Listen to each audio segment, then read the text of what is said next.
Hey everybody, it's Jason Blaha here, and today I thought I would chat with you guys about something that came through my comments, which I'll flip in here for you guys, a little bit of a debate from a Dorian Yates fan. And I feel like this is worth addressing. So let me put on my +5 out of weaponsmithing, work on skilling up my crafting a little bit. Let's talk about this. And this is the sort of stuff that you have to think about when you start listening to pro bodybuilders and their fanboys. They tend to get caught up in the same nonsense that if a pro bodybuilder says something about his training or his diet, they automatically believe it, and he's standing right there saying, oh, see, Dorian made all these amazing gains because of the way that he trains, taking everything to absolute failure in his training style. And, because Dorian would say, I didn't have great genetics. Have you guys seen him as a teenager? You guys seen him as a teenager? I'm sorry, I'm not buying that I didn't have great genetics nonsense. Complete horseshit. And it's not to say that Dorian probably doesn't believe what he did, but you guys need to understand Dorian had one chance to make a great living in his lifetime. It was through bodybuilding, and of course he's going to capitalize on that and sell programs and ideas even after he gets out of it, guys. This is common sense. But that doesn't mean there's any reality to that. And a lot of people say, well, see, everyone else used just as many drugs as him, and yet he was bigger because of his training style, and that's also BS. If you guys look at even some of his admitted stacks, back when he did an interview with Muscular Development over a decade ago, I remember reading that. He was kind of revolutionary with some of his drug stacks, and that's probably the reason he got that big. And I mean, again, I'm not even a bodybuilding fan and I know this stuff. That's what's scary, is that I'm not a bodybuilding fan. I've just been around the Iron Game long enough that I've read and seen all these interviews and heard things different people have said over the years, because I've been in the game so long. I've been around lifting so long, and anyone who has knows all this stuff.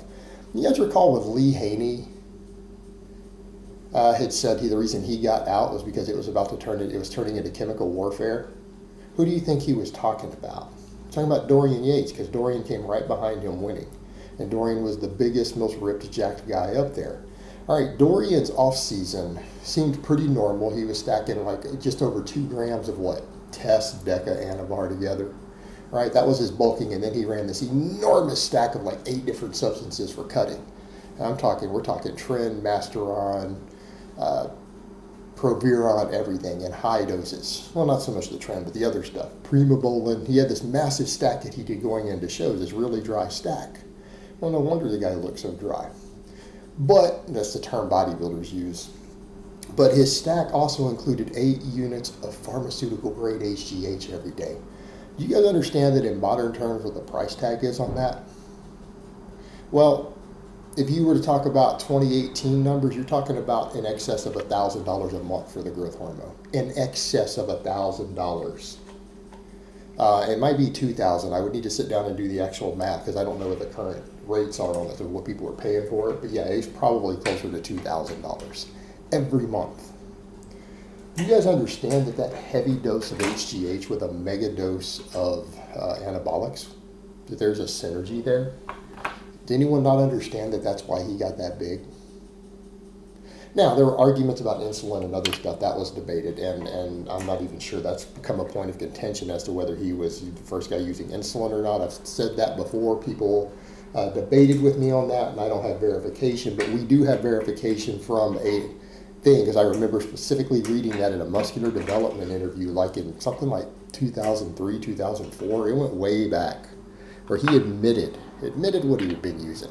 So you look at that and say, okay, that's actually pretty heavy, particularly with that much growth in there, the synergy it would create, because you need to keep in mind he was hitting all 3 subcategories of anabolics. So you've got to look at it from that perspective, and people are saying, oh, he was conservative in his use. Everyone else, people using more, and they had better genetics. It was his training style. Really?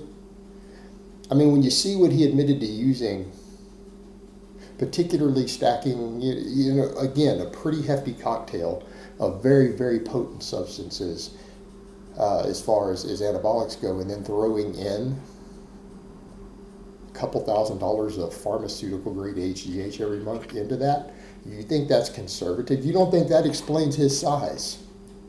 You don't think that explains his size? I mean, if you don't believe that, I don't have words for you. I don't have words for you, because when you look at it, it wasn't his training style. And why do I say that? Because we can look at modern scientific studies. Dorian believed in low frequency, moderate volume. Actually, his volume wasn't even low. Like he would say, oh, these are just warm-up sets. You guys look at his warm-up set. His warm-up sets were what most people call work sets, right? Because he didn't take them to failure. He didn't count them as work sets. So he's like, oh, I do one set per exercise. Okay. If you put 405 on the bar and you do 3 sets of 8 to warm up, and then you take one set to failure to 10 or 11 reps for your fourth set with the 405, and you count it as one set, I mean, does anyone understand that that's not being honest? Because if you look at the way he trained, he counted that one set. He's still coming in doing over like a dozen sets per body part when he would train. He was still doing over a dozen sets of body part. But then he would do all the forced reps and all that stuff afterwards. And people think that that somehow stimulates more growth. Look at the scientific studies.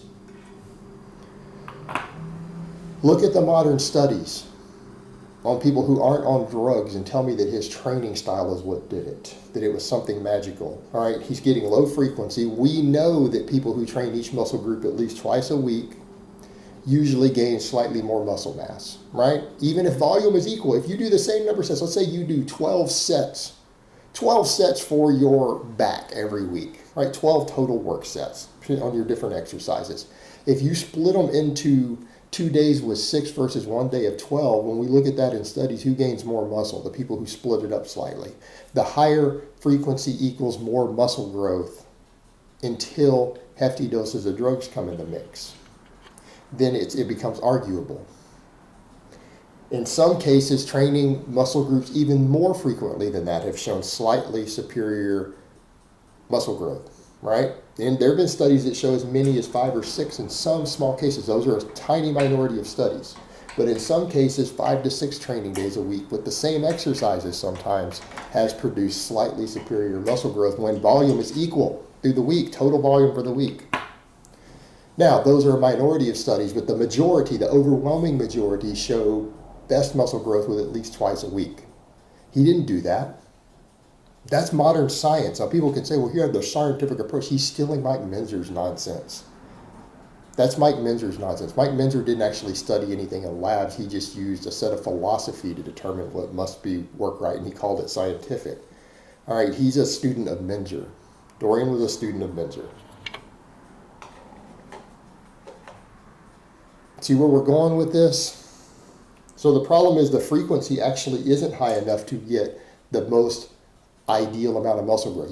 It's almost impossible to fully maximize muscle growth and get that last few percentages hitting a muscle group only once a week, okay?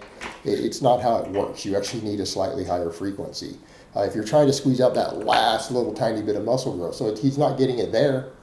And people say, well, the sets to failure, that's what did it, and beyond failure, and the forced reps, and the forced negatives, and all the rest pause at the end. Okay, rest pause, there's something to rest pause. There have been some data showing rest pause can have benefits, but it has to do with, again, continued training volume with the heaviest weights possible. Because it has to do with tension, total tension and tonnage.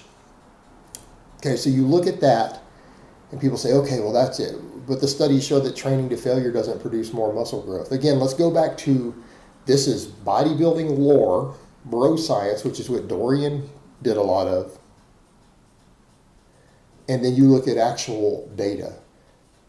When people take sets to failure in a laboratory setting versus people who stop around 1 rep short of failure, who gains more muscle mass when it's looked at in a study, when researchers look at this? Neither. It's the same. People who get to almost muscle failure, as long as total volume is roughly equal.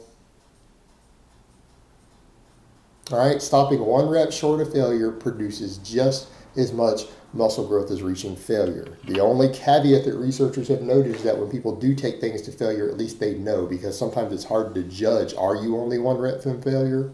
It can be hard to judge objectively.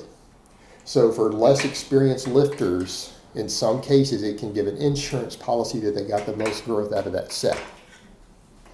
But the actual rep that you take to failure doesn't produce more muscle growth. The research has shown that over the years. It doesn't cause more growth.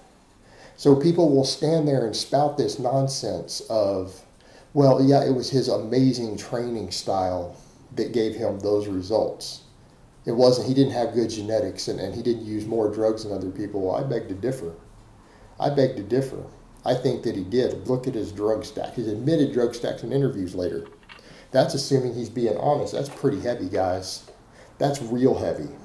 When his total training volume, with the way he actually trained versus the way he describes it, I'm sorry, that's still pretty high volume training. Just because you don't take a set to failure doesn't mean it's a warm-up set and you don't count it. Because if we did that, then there's plenty of jacked guys out there who don't do any training. They don't do any work sets then, right? Because they're not taking them to failure. Then you start looking at the number of injuries the man had. The man had so many injuries that it was ridiculous. And people think his training style was amazing. You really think that? And I'm not saying the guy didn't work hard, but he got hurt an awful lot. He abused massive amounts of drugs. And then people really want to stand there and be fanboys and claim that his training philosophy was everything. Guys, he's still marketing. He's making a living. He's making a good living off of it. I'm not going to knock the hustle there. The guy's made a good living off of what he's done.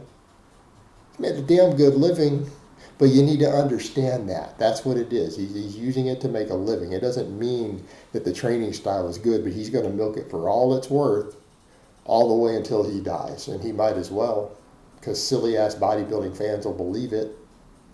He might as well make money off of it. But that's what it comes down to. All right, guys, but that's really all I have to say on that today. I hope it's been informative, and I will talk to you guys next time.